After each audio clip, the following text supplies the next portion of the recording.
Hello বন্ধুরা, আপনারা দেখতে অজিত ভ্যারাইটিস। এখানে আধার কার্ড মাধ্যমে বিভিন্ন ব্যাংকের অ্যাকাউন্ট থেকে টাকা তোলা হয়, মাইক্রো এটিএম। তো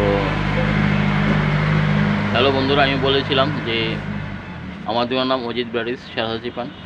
আপনারা যে কোনো সময় অজিত ভ্যারাইটিস দোকানে মানে আমার দোকানে এসে যে কোনো ব্যাংকের টাকা এটিএম কার্ড দিয়ে আধার নাম্বার দিয়ে নিয়ে যেতে পারেন পম্পি বাজার অজিত ভ্যারাইটিস দোকান থেকে। মানে আমার দোকান থেকে এসে যে কোনো ব্যাংকের টাকা আধার নাম্বার দিয়ে এটিএম কার্ড দিয়ে নিয়ে যেতে পারেন। তো খুবই ভালো সুবিধা আছে, আপনারা অবশ্যই আসবেন। আর আপনারা অনেক সময় ব্যাংকে অনেক লম্বা লাইন ধরেন, আপনারা 1 মিনিট 2 মিনিটের মধ্যেই আপনারা আপনার অ্যাকাউন্টের টাকা তুলে নিয়ে যেতে পারেন অজিত ভ্যারাইটিস পম্পি বাজার থেকে। আপনারা ভালো থাকবেন, সুস্থ থাকবেন। দেখতে পাচ্ছেন মাইক্রো এটিএম, যে কোনো সময় আপনারা পম্পি বাজার অজিত ভ্যারাইটিস দোকান থেকে টাকা নিয়ে যেতে পারেন আধার নাম্বার দিয়ে এটিএম কার্ড দিয়ে। Thank you. আছে ঠান্ডাও খেয়ে যেতে পারেন, ঠান্ডা আছে, আপনারা এসে খেয়ে যেতে পারেন, নিয়ে যেতে পারেন। থ্যাংক ইউ, ভালো থাকবেন, সুস্থ।